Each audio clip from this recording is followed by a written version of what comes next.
Hello hi नमस्कार welcome back to my channel. So आज मु बनैबी पूरा हमर जो ओडिया घर देसी स्टाइल मटन देखंतु मटन आनी पूरा बाछि बाछि के मटन आनी करबा पे तो आकु पूरा जेमती हमर ओडिया घरे जोटा बाहर तो बहुत स्टाइल मटन तयारी मिले आज मु जोटा बनैबी पूरा माने ओडिया घर तरकारी पूरा जोटा ओडिया घर ग्रेवी जोटा आसे जोटा बहुत ही टेस्ट लागे मु बहुत जगह मटन खाइची किंतु ओडिया घर जो मटन टा जो फ्लेवर आसे जो टेस्ट आसे पूरा यूमी लागे बहुत ही बढ़िया लगे। तो मुझे सही टाइप में बनैबी तो मो वीडियो को पूरा लास्ट पर्यंत देखंतु और चैनल को प्लीज सब्सक्राइब करंतु न्यू चैनल अछि सो प्लीज सब्सक्राइब करंतु मु आगु को एंती आउरी भलो भलो वीडियो नै के आसीबी सो प्लीज मो चैनल को सब्सक्राइब करंतु वीडियो को लास्ट पर्यंत देखंतु। तो चलंतु आज स्टार्ट करिबा मटन तरकारी। बे मु हल्का आदरे सोरिष तेल ऐड कर देबी हल्का सोरिष तेल हल्का लूण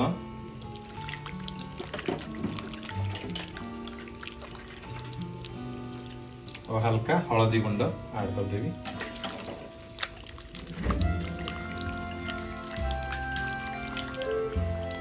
हल्का दही ऐड कर देबी दहीटा एइथ पे ऐड हबो कि मटन टा पूरा सॉफ्ट होबा पे। तो देखंतु को टाइप रे मोबे मैरिनेट करछि देखंतु पूरा भल्लो से मैरिनेट कर देछि भल्लो से को गोळे दवा आ पूरा गोटे घंटा पे याकू मैरिनेट करिया पे रखि दवा तापरे आगर प्रोसेस स्टार्ट करिया। मटन करिया पे मु गोटे किलो जोटा मटन टा मैरिनेट करथली सेटा रेडी हे जाइछि कोन कोन मसाला मु नेइछि सेटा भी आपण मानकु देखेबी 7-8टा पियाज को पूरा बाटी देइछि सेटा गोटे रेडी कर देइछि तापरे एटा गोटे अदा रसुण को पेस्ट करथिली एटा अधिका घरे यूज पे मात्र अल्प पकेबी किंतु एटा अदा रसुण पेस्ट यूज कर माने बटाई के रेडी हे जाइछि तापरे 2 रु 3 टी टमाटर मसाला ताकू भी बाटी के पूरा रेडी कर देइछि। एबे मेन आसिला मसाला कोन तो एबे कोन कोन मसाला मु आपन को देखै दोछि। प्रथमत खड़ा मसाला रे 2-3 टी तेजपत्र 2 टी काठ मसाला 4 टी गुजराती नेइछि एपटे लंका गुंड नेइछि तापरे लाल मिर्ची धनिया गुंड जीरा गुंड हलदी और गरम मसाला एतिकी मसाला नेइछि। सो आज बहुत ही बढ़िया वीडियो हबो तो आपण माने प्लीज पूरा लास्ट पर्यंत वीडियो को देखंतु और कंटिन्यू मो रोसे केमती करबी देखंतु। तो चलन स्टार्ट करबा। फास्ट हमें भी सोरिष तेल ऐड करबा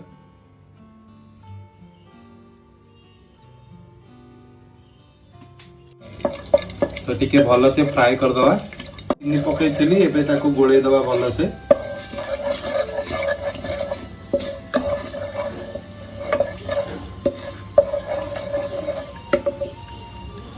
तो एबे कौन करिबा जो कटा हुआ पियाज थिला ताको ऐड करिबा तो कटा हुआ पियाज भी ऐड हे जी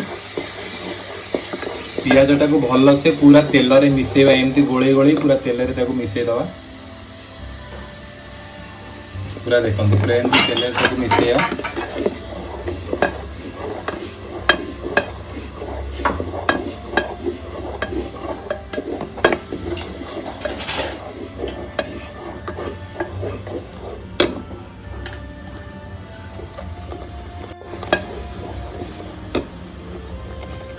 पियाज रे भी तेल छाड़ी आसिलानी एठी हमें अदा रसुण पेस्ट को ऐड करिवा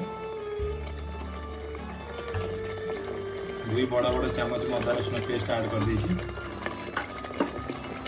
ताको भल से गोळे दवा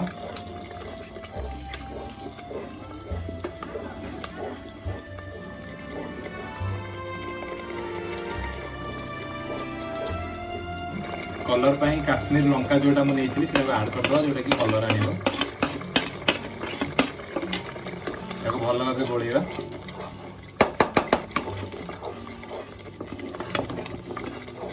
एबे मु अदा रसुण पेस्ट पकई सब 10 मिनट भल भाव गोले देली। तो बाकी जहाँ भी सुखिला मसला गुंड हलदी गुंड जीरा गुंड जहाँ भी था सब एकात्र पकई 10 मिनट भल भाव कषी एतिक मसला था भल भाव पकईदेली ये जो मसलाटा रेडी है 10 मिनट पूरा भल भाव कषी जेपर्यंत अदा रसुण पेस्ट बास्ना न जाइछि एवं जो भी मसला पइला तार बास्ना जे पर्यंत न जाइछि भलो से कषा आग 10 मिनिट 10 मिनिट कषि देइछि तापरे मु टमाटर ऐड कर दोछि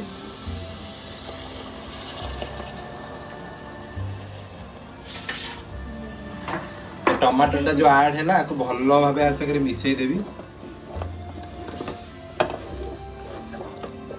भल भाव गोलैदेवी जमी मिसीज पूरा।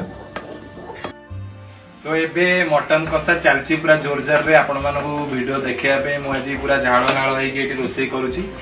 एबे जो मसला सब पड़ी जाता बटा बटी चलची मसला एटलिस्ट मसला पूरा हो आसला देखीदे मसला पूरा हो आसला आ 5 मिनट पर मटन पकईकि आगू जहाँ भी प्रोसेस अच्छी करवा। सो एबे मटन मु ऐड करदेवी मसला देखो पूरा रेडी हो तो मटन टा भी मैं ऐड कर दूँ साथ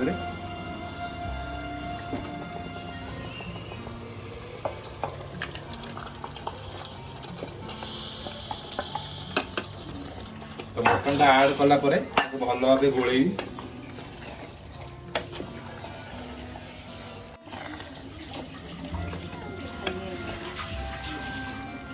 तो आपको ए भल से 20 ରୁ 25 मिनट पर्यंत भल से कषिया।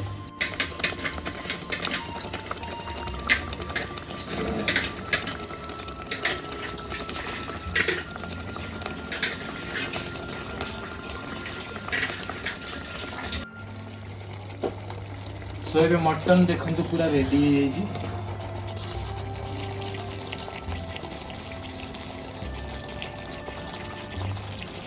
वाह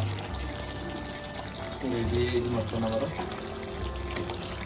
आम ए पानी ऐड करदे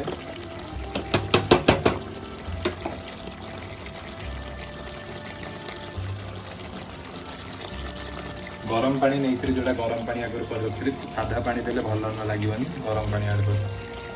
जी दरकार से हिसाब से ऐड करवा।